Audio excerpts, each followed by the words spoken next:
Bueno, hoy vamos a conversar sobre el tema llamado hipertensión arterial. Es de bastante actualidad considerando que la hipertensión arterial genera un porcentaje alto de mortalidad en el mundo.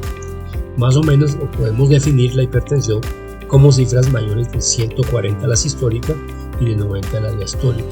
Es decir, que cifras por encima de esto están consideradas como hipertensión. Dividen normalmente en tres hipertensiones: hipertensión estadio 1, hipertensión estadio 2 y hipertensión estadio 3. Esa hipertensión estadio 3 siempre significa que una persona debe a una unidad de urgencias por el riesgo de que sufre o el riesgo posible de infartos o trombosis cerebral. ¿Qué es lo importante de la hipertensión? Tenemos que tener en consideración varias cosas. Estas complicaciones se generan en un gran número de personas. Podemos decir que es una de las principales causas de mortalidad en el mundo. Ser hipertenso es una de las principales causas de mortalidad. ¿Qué consecuencias tiene la hipertensión arterial? Tiene tres consecuencias manifiestas. La primera consecuencia es el ACV, o sea, la trombosis cerebral. Segunda consecuencia, el infarto agudo del miocardio. Y tercera consecuencia, la insuficiencia renal crónica. Esas patologías producen una mortalidad bastante alta. Entonces, la idea de todo este proceso es tener una tensión arterial controlada bajo parámetros, sea con medidas no farmacológicas, o sea con medidas farmacológicas, o sea con ambas. Este proceso requiere un parámetro adecuado, estar dentro de los rangos adecuados para precisamente evitar esa mortalidad. Normalmente en el mundo 4 de 10 pacientes son hipertensos, es decir, es una incidencia bastante alta. 4 de 10 pacientes significa 40 de 100 pacientes, y eso genera una mortalidad alta y afecta sobre todo el tema de salud pública, el tema familiar y el tema individual, considerando que los pacientes hipertensos pueden llegar a morirse, sobre todo aumentando la incidencia después de los 40 años. El pico máximo es después de los 65 años, pero después de los 35 años aproximadamente ya hay una posibilidad de ser hipertenso, especialmente cuando el paciente es obeso, especialmente cuando el paciente no tiene una dieta adecuada y no hace actividad física.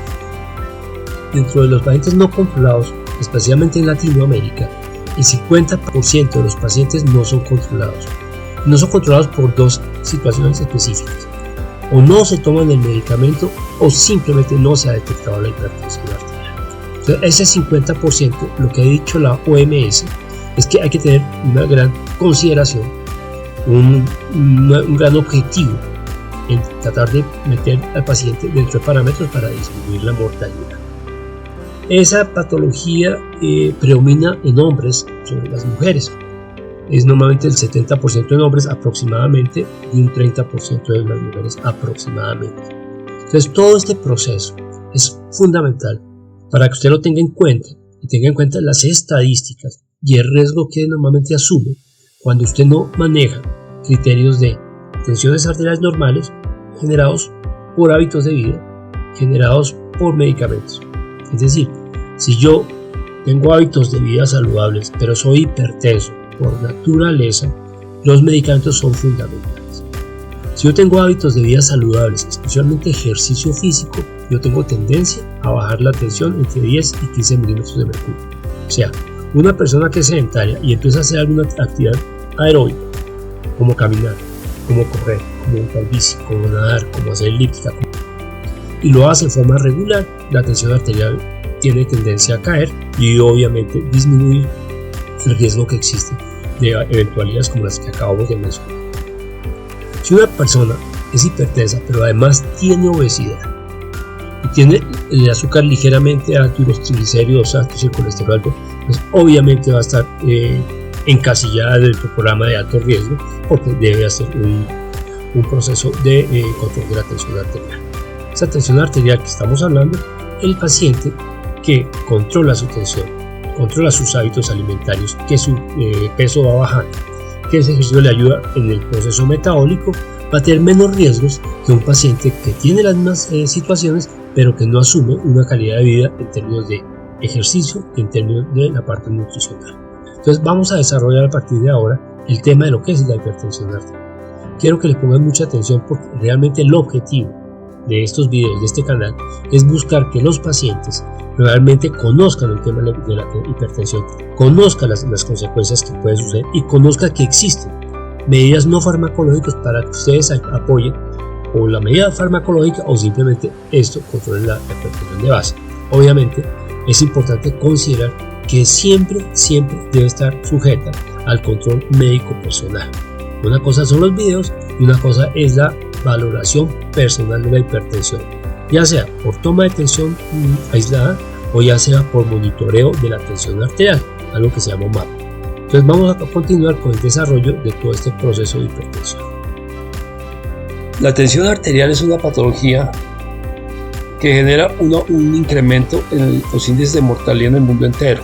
Es una de las primeras 5 patologías que generan mortalidad. Hoy vamos a hablar sobre el tema para que de alguna manera ustedes tengan unas pautas que les puedan servir de factor de protección en sus casas, en su vida habitual, para disminuir no solo la posibilidad de tensión arterial alta, sino disminuir las complicaciones que esta tensión genera. ¿Qué es importante acá? Entre los elementos fundamentales es el equipo con el que yo me tomo la tensión arterial. En ese equipo debe tener ciertas características. Primera característica es comprarlo en un almacén donde realmente determine que es de confianza.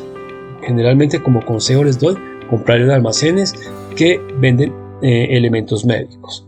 Segundo, que ese equipo o que cuando usted tome la tensión tenga ciertas precauciones. Primero, la tensión arterial no debe tomarse 30 minutos después de haber ingerido alcohol, de haber fumado o de haber hecho ejercicio. Fundamental. Segundo, esa tensión arterial debe ser tomada con la persona totalmente erguida o apoyada en el espaldar de alguna silla. Tercero, debe tener la toma de tensión cuando colocar el brazo básicamente por encima o a nivel del corazón. Eso es fundamental. Y cuarto, tomar la tensión, colocar el manguito por encima del pliegue del codo. Esos son como los criterios básicos para tomar una buena tensión arterial. Dentro de los manejos no farmacológicos tenemos 3 pilares. Primero, el pilar, digamos, nutricional. Segundo, el pilar conductual o psicológico. Y tercero, el pilar del ejercicio físico. Con respecto a la parte nutricional, tenemos que tener varias consideraciones. Evitar alimentos ricos en sal. Evitar dulces ultraprocesados. Alcohol. Evitar los encurtidos o embutidos. Evitar los lácteos enteros. Tengan en cuenta que la baja de peso en términos de la tensión arterial alta disminuye la probabilidad de sufrir eventos como acabamos de mencionar. Y tratar de ingerir muchas frutas, muchas verduras y una buena cantidad de agua. Entonces, esos digamos que son los criterios nutricionales. Con respecto a los tips psicológicos o conductuales, buscar de alguna manera controlar el estrés.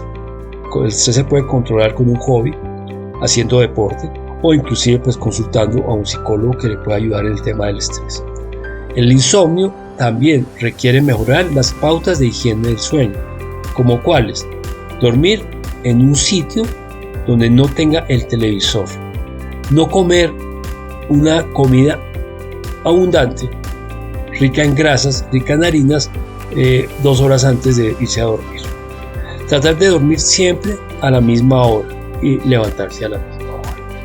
Buscar que ese sueño sea un sueño reparador. Si en algún caso ese sueño no es reparado, hay que buscar sus motivos, sus causas. Unas de ellas son la apnea del sueño, que genera una recuperación inadecuada del cuerpo cuando la persona está durmiendo. Eso es fundamental. La ansiedad. En este momento la ansiedad también se ha venido disparando, sobre todo en jóvenes. Y supongo que es por retos que el joven se coloca, que son retos bastante exigentes que hacen que este tipo de patología se empiece a manifestar. Y la fibromialgia, que es una enfermedad o un síndrome que se caracteriza por los 3 anteriores, es decir, por estrés, es decir, por insomnio, es decir, por ansiedad y por una gran cantidad de puntos dolorosos en el cuerpo. El otro pilar es el tema del ejercicio. En primera instancia, la actividad física nos sirve para 2 situaciones. Para bajar del peso, lo que se ha confirmado que el peso alto generalmente produce las complicaciones que hemos mencionado: infartos, trombosis y fallas renales. Entonces, por eso es fundamental el ejercicio físico. Segundo, nos va a ayudar a mejorar nuestro estado de ánimo, generalmente producido por unos neurotransmisores que todos hemos escuchado, la dopamina, las endorfinas, las oxitocinas, que son los neurotransmisores que ayudan a tener un mayor entusiasmo y una mayor sensación de motivación. El otro se recomienda por una razón específica, y es que la tensión arterial, cuando yo hago ejercicio, tiene tendencia a mantenerse o inclusive a descender, y eso hace que pues obviamente que tenga una tensión arterial por fuera de parámetros pueda entrar dentro de parámetros normales. ¿Cómo se recomienda la actividad física? Hay dos situaciones.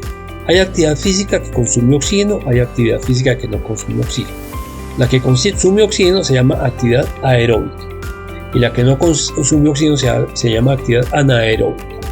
¿Con cuál de ese tipo de actividades se ve favorecida la tensión arterial? Con la aeróbica, la que consume oxígeno. Es decir, esta tensión arterial hace primero que se produzca esa vasodilatación que dijimos, es decir, que la tendencia de la tensión sea bajando. Segundo, protege de alguna manera los órganos importantes que acabamos de mencionar: corazón, cerebro, riñón. Son elementos por los cuales la actividad cardiovascular se debe realizar. ¿Qué es actividad cardiovascular? Esa actividad cardiovascular es aquella actividad que dura más de 20-30 minutos y que tiene una intensidad moderada. ¿Cuáles podrían ser? Caminar, correr, montar bicicleta, nadar, hacer elíptica o bailar. 30 minuticos, por encima más o menos 4 veces por semana, simplemente que me sumen 150 minutos a la semana y no menos de 4 veces. Esta actividad física también es importante tener en cuenta que los estudios dicen que entre más vigorosa la actividad cardiovascular dan mejores resultados. Tengamos en cuenta que ese aumento de la vigorosidad de la actividad física puede estar correlacionada con algunas patologías que se puedan desencadenar. Por tal razón, es recomendable que ustedes utilicen o sean valorados por su médico por lo menos anualmente cuando la tensión arterial está dentro de rangos prudentes y por lo menos semestralmente cuando la tensión arterial está en sitios limítrofes o límites. Entonces son estos los criterios que debemos utilizar para el manejo de nuestra tensión arterial en casa, ya sea porque la tengo o ya sea para prevenir que la tenga. Eso es fundamental. Entonces este es lo que yo les quería transmitir. La idea es que pues lo lleven a cabo y si ustedes tienen alguna inquietud pues simplemente me la hagan saber, ya sea por intermedio de los medios audiovisuales, por las redes sociales, y les puedo perfectamente aclarar muchas cosas.